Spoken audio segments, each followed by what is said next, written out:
What's up guys? It's your boy Suplado Moto. Okay, for today's vlog, let's talk about. So may nag-message sa atin, and I think one of our solid followers. Shoutout sa'yo bro.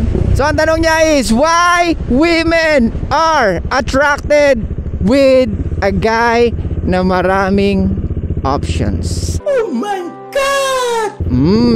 I think nasagot ko na to sa mga ibang videos natin. Pero sige, gagawa natin ang content since naban ang ating TikTok. Damn son! So yun ang struggle natin ngayon. So we're still building again our community. Kumbaga meron tayong sariling community for our page. But anyway, sige, simulan natin. So why women are attracted with men that has more options? How dare you? Brad, ganito kasi yan. Pag-usapan natin yung women nature. So, tandaan mo, women are always looking for security. And if you still remember, yung sinasabi ko sa inyo o yung pinost ko na pre-selection, women are attracted with guys na already pre-selected with beautiful women. Kumbaga, hindi kanya na kikilalanin ng gusto because marami nang nag-select sa'yo tapos maganda pa sa kanya. Or yung, kasi ganito mga babae, hindi mas maganda siya sa akin, though para sa atin siya yung mas maganda, di ba? Yung mga babae kasi hindi nila alam minsan kung ano yung itsura nila, pero they all know na maganda sila. Pero hindi nga lang nila alam kung 1 to 3, 4 to 5 or 6 to 7. Yeah? So tayo ang consumer ng beauty. So we are the market.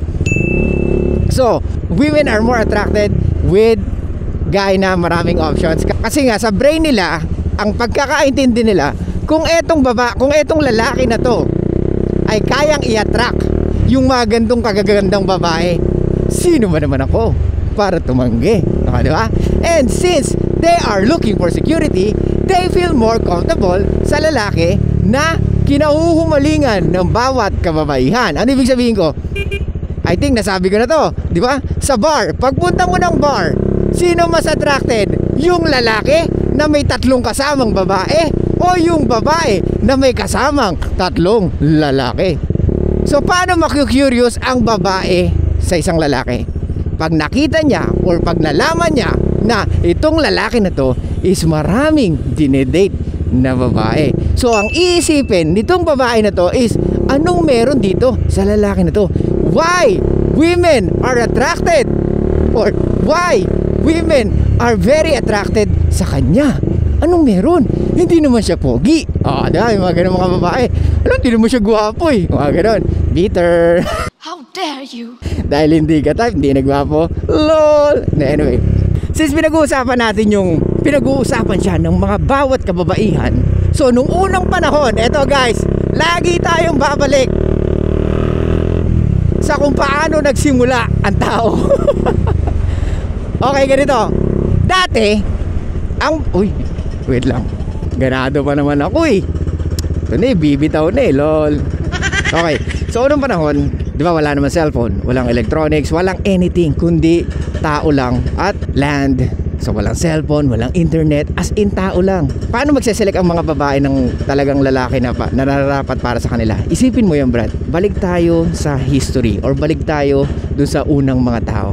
So women selected a guy na pinag-uusapan. So ano yung sinabi ko dati?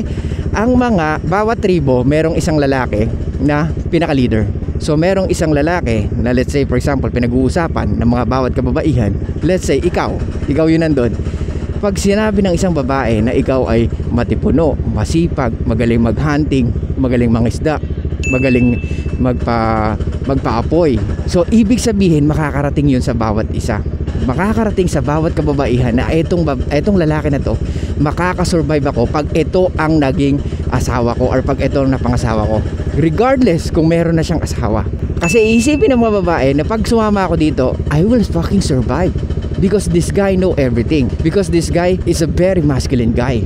Kasi ang daming babae na nagtitiwala sa kanya, ang daming babae na comfortable sa kanya sumama.